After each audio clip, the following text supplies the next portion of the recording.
You know, sometimes, Alan, people ask me where I got my energy to do all this, and I really relate it to being a child of the Great Depression. I was born in 1927, and I remember very well 1932 when Roosevelt was elected and so forth. But I also remember that my father, who was a pharmacist in a small town in Pennsylvania, used to hawk my mother's jewelry to have enough to be able to go out and buy medicines to give to people in the community. So my parents never sat me down and said, you always try to help people less fortunate than you are, but they showed me.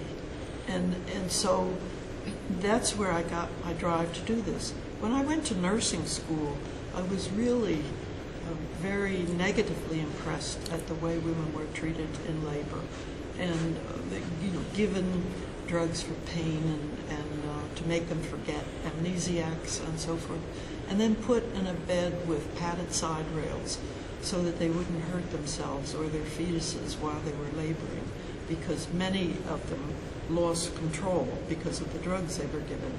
Then when they went to the delivery room, they were fastened to the delivery table with leather wristlets on their wrists and on their ankles.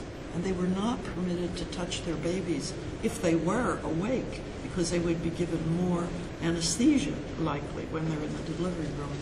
But they were not permitted to touch their babies because they were told they were dirty and the baby was clean. So that's where I got this sense of how can a woman effectively mother when she's had an experience like that, bringing her child into the world.